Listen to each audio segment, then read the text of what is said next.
In this video, I'll show you how to add music to your Roblox game.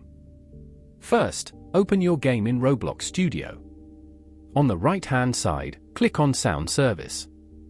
Click the ++ symbol icon, then select Sound. Now scroll down to find Sound ID. This field will be empty.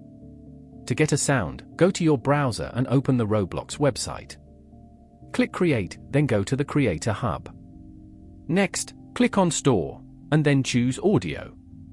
Here, you can search for audio to add to your game.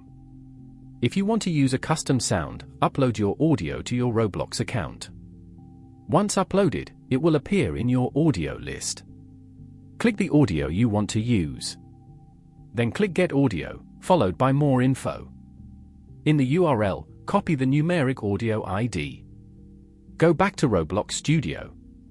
Paste the audio ID into the Sound ID field. Press Enter. To preview the audio, click the sound object and press play. If you want the audio to loop, enable the looped option. Also, enable the playing option to make the sound start automatically. Finally, test your game by clicking play.